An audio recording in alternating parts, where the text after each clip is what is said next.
So for problem number 8, we know sine theta is negative 5 over 13, and we want to draw a triangle. We know it's in quadrant 3. Just be careful with your negatives. So sine opposite over hypotenuse. So opposite of theta is 5. The hypotenuse is 13. You know then, using Pythagorean theorem, that the last side is 12.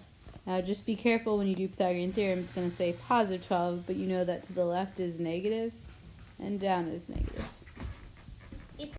Now we're going to use the sum formula. So it says the sine, and we're adding two values. So we're going to expand that using that formula.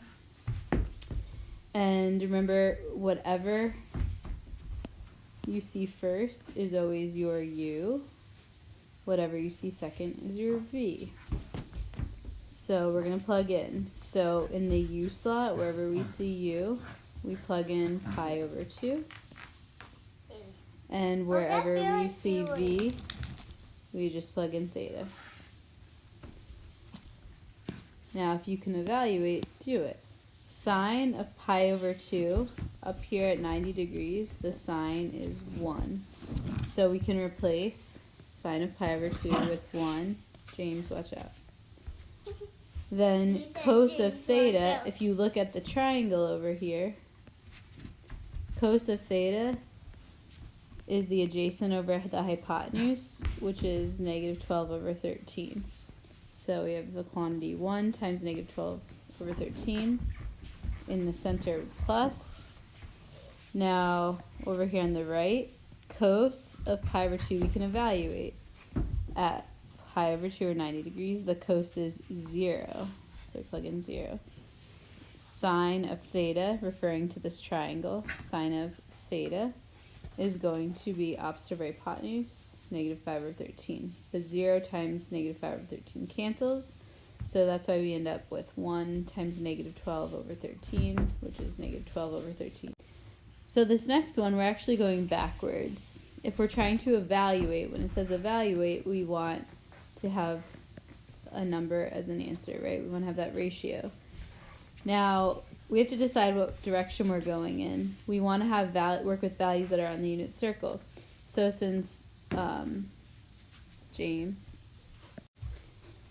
since we see this in expanded form, we notice that it looks like this sine difference formula, sine of u minus v, right? The coses are on the inside, cos on the inside. The sines are on the outside. Sines are on the outside. And the center is a subtraction, so that matches this formula shown. Remember, okay, one sec, James. We always see u first, and they should match, and v second, and they should match. So if we're going backwards in the v slot, because we're going in the reverse direction, in the v slot, James, we will put pi over 4.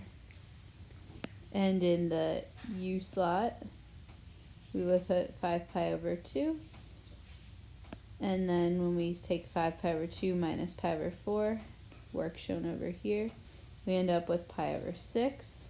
We know that the sine of pi over 6, which is the same as sine of 30, is 1/2. So 1/2 is our final answer.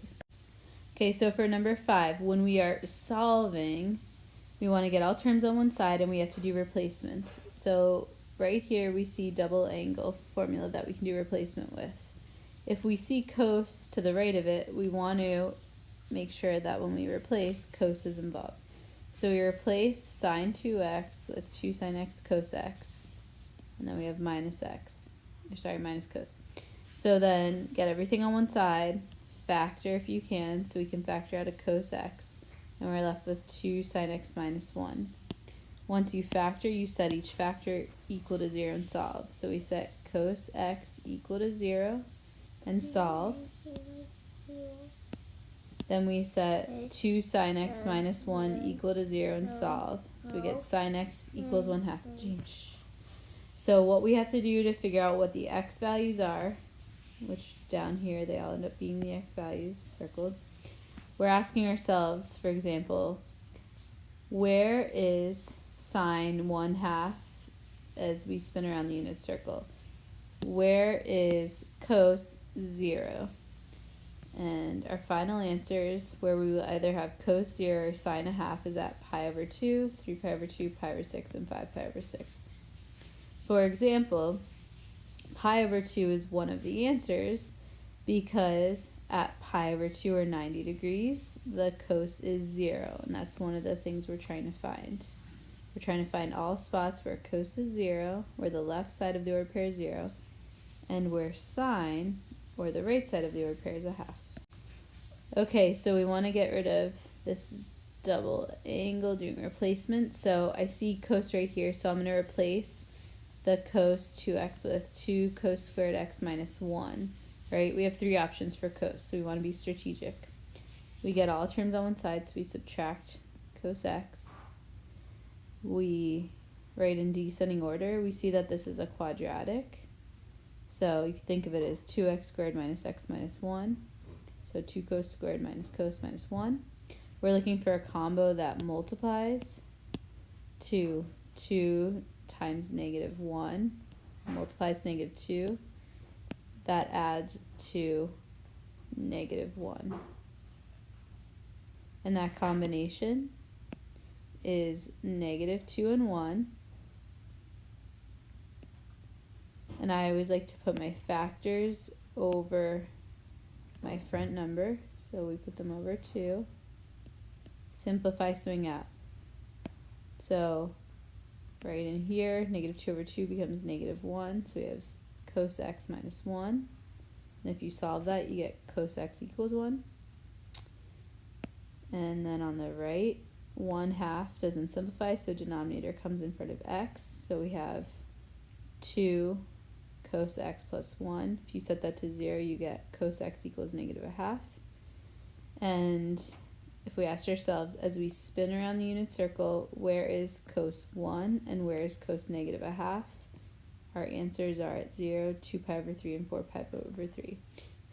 For example, let me just show you the cos x equals 1. One example of this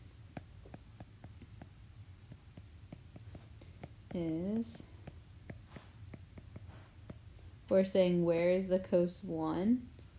As we spin around the circle, we're looking for the left side of the ordered pair. So right here at 0 degrees, we will have a cos value of 1. That is the only place on the left-hand side that you will see cos 1.